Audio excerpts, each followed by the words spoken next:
आज की वीडियो में मैं आपको 3 बेसिक इंपॉर्टेंट टिप बताऊंगी एमडी कैट के लिए। वैसे तो वो तीनों ही बहुत इंपॉर्टेंट हैं, लेकिन अगर आप थर्ड टिप की बात करें तो वो सबसे ज्यादा इंपॉर्टेंट है। और अगर आप उस टिप को जानना चाहते हैं तो मेरी वीडियो को एंड तक देखें, वो आपके लिए बहुत इन्फॉर्मेटिव होगी। आज की वीडियो उन बच्चों के लिए है जिन्होंने कुछ दिनों में एमडी कैट देना है। My name is Zoha and I am medical MBBS final year student और welcome to my channel. Hopefully सब ठीक होंगे, सब खैरियत से होंगे। आज का जो टॉपिक है वो मेडिकल फील्ड से रिलेटेड है, क्योंकि इस मंथ के लास्ट पे होने वाला है medical entrance test MD CAT. और जो मैं आज आपसे बातें शेयर करने वाली हूँ वो सब मेरी पर्सनल एक्सपीरियंस हैं जो मैंने इस टेस्ट को देते हुए फेस किया था। और विद टाइम वेस्ट किए बगैर हम इस टॉपिक को स्टार्ट करते हैं कि 3 बेस्ट टिप्स जो हैं हम एमडी कैट के लिए, या 3 best tips to crack the MD CAT, कि आप उसमें अच्छा स्कोर करें और आपका किसी मेडिकल एंट्रेंस टेस्ट क्लियर हो जाए। To crack MD CAT, first point is self believe. पहले खुद कॉन्फिडेंस रखें कि you can do it and you will do it, कि हम कर सकते हैं। भाई हम इतने कोई कम नहीं है कि हम एक टेस्ट पास नहीं कर सकते, या एक टेस्ट को पास या फेल की बात नहीं होती, इसमें एक स्कोर मेरिट पे आना होता है। तो you can do it and you will do it, उसके लिए सिर्फ आपको मेहनत करनी है, उसको आपने वर्क करना है, उसको क्लियर सबसे पहले ना अपने माइंड को क्लियर कर लें। ये बात अपने माइंड में क्लियर कर लें कि जनाब मैं कर सकता हूँ और ये मैं करके दिखाऊंगा। उसके लिए आप सबको सबसे पहले मेहनत शर्त है।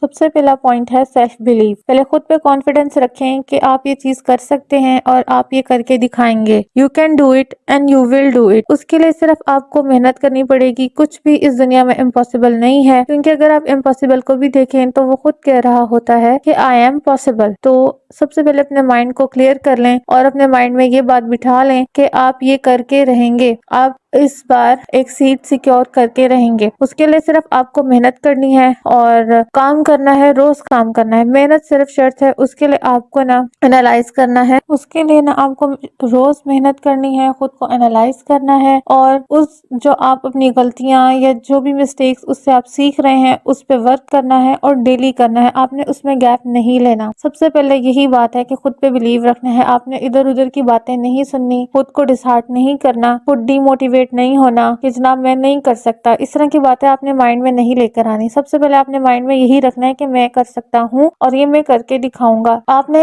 ये बात अपने आप को समझा ली, अपने माइंड में बिठा ली ना, तो आपने हाफ जो है ना अपनी बैटल, अपनी जंग वो जीत ली है।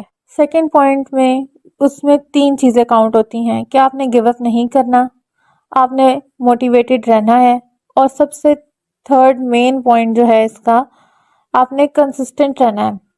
और कंसिस्टेंट रहने के लिए ना आपको रोज मेहनत करनी पड़ेगी। आपको रोज तो मेहनत करने का दिल नहीं करता, काम चोरी का भी दिल करता है। आज दिल कर रहा है कि पढ़ें, कभी दिल करता है कि हम नहीं पढ़ें। तो कंसिस्टेंट रहने के लिए आपको अपना एक टाइम टेबल बनाना पड़ेगा। आपको एक टाइम टेबल सेट करना पड़ेगा कि हम इतने से इतने टाइम तक पढ़ें, ताकि आपकी उस लिहाज से रूटीन भी सेट हो। क्योंकि अब जब जितना जितना टेस्ट करीब आता जा रहा है, बच्चों की एंजाइटी लेवल ज़्यादा होता जा रहा होगा कि यार हमने तो इतना ज़्यादा सिलेबस कवर करना है, या हमने इतनी रिवीजन करनी है, टेस्ट कैसा आएगा कैसा नहीं आएगा। तो अगर आप अभी से कंसिस्टेंट हैं, आप रोज़ का रोज़ पढ़ रहे हैं, रोज़ का रोज़ क्लियर कर रहे हैं अपने कंसेप्ट्स को, अपनी हर चीज़ को, तो आप टेस्ट में भी बहुत ऊपर तक स्कोर कर सकते हैं। क्योंकि आपने कंसिस्टेंटली अपने जो टाइम टेबल को फॉलो किया होगा, तो उससे आपका जो एमडी कैट का कोर्स है वो भी कवर हो जाएगा एंड तक। आपको ये टेंशन नहीं होगी कि मेरी अभी ये चीज़ें रहती हैं या मैंने ये चीज़ें रिवाइज करनी है। और ये जो लास्ट 10-20 डेज होते हैं या लास्ट वीक होता है टेस्ट से पहले, वो सिर्फ आप रिवीजन के लिए रखें, उसमें कुछ और नहीं करें।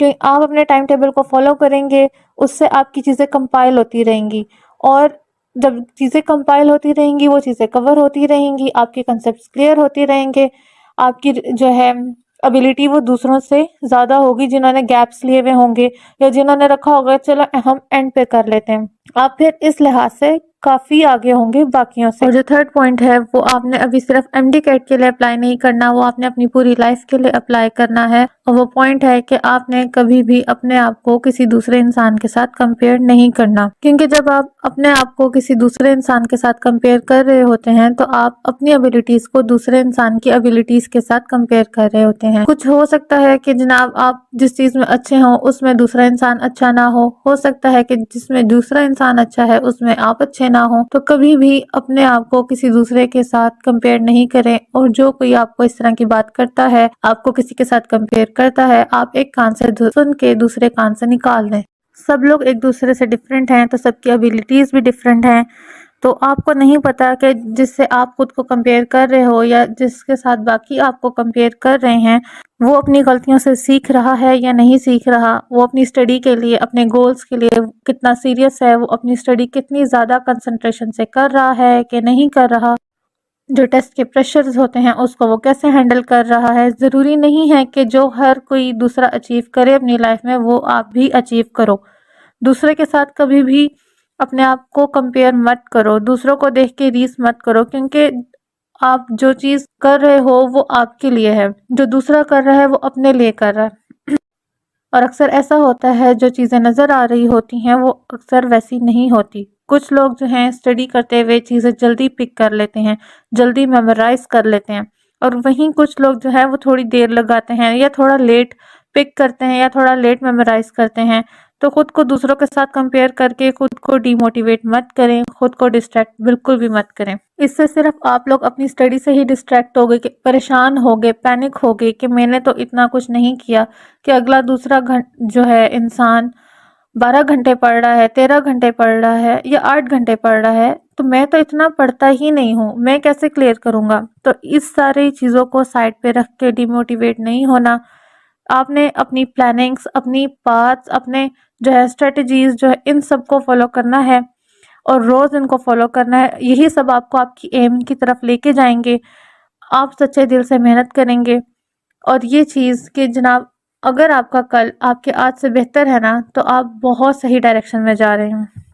अपने आप को क्लियर रखें, अपने गोल्स को क्लियर रखें, अपनी मेहनत, अपनी लगन से, अपने सच्चे दिल से मेहनत करते रहें और अपने रास्ते, अपने गोल्स हर चीज़ अचीव कर लें।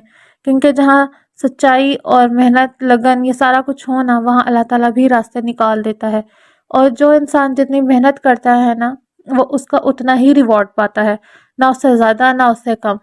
टाइम कम रह गया है तो अब आप लोग स्मार्ट वर्क करें, कंसेप्ट्स अपने क्लियर रखें, बुक्स की जो लाइंस हैं उनको कंसंट्रेशन से रीड करें, अपनी स्टडी को डेली कंटिन्यू करें, गैप बीच में नहीं लें बिल्कुल भी। इस सब के साथ साथ आप बड़ों की दुआएं लें, अल्लाह ताला से अपनी कामयाबी की दुआ किया करें कि जो भी आप टेस्ट दें उसका जो भी रिजल्ट आए वो आपके हक में बहुत ज़्यादा बेहतरीन हो। क्योंकि इंसान जो है वो अपनी हैसियत के मुताबिक अल्लाह ताला से मांगता है, लेकिन अल्लाह ताला अपनी शान के मुताबिक इंसान को नवाजते हैं। So do your best and best of luck. MDCAT is just few days ahead. So best of luck, stay consistent, don't compare yourself with others और पैनिक बिल्कुल भी नहीं हो। इंशाल्लाह सबका बहुत अच्छा होगा और अल्लाह ताला सबको कामयाब करे। आपको वीडियो अच्छी लगी हो तो चैनल को सब्सक्राइब कर दें और लाइक, शेयर और कमेंट भी कर दें। कमेंट करके मुझे मेरी मिस्टेक्स या अपने ओपिनियंस भी बताएं। और अगर आपको ये वीडियो अच्छी लगी हो तो मुझे बताएं कमेंट करके, कि रिकमेंड करें मुझे कि मैं इस टॉपिक्स पे या इस तरह के टॉपिक्स पे और वीडियोस बनाऊं या नहीं बनाऊं। तब तक मुझे अपनी दुआ में याद रखें। अल्लाह हाफिज।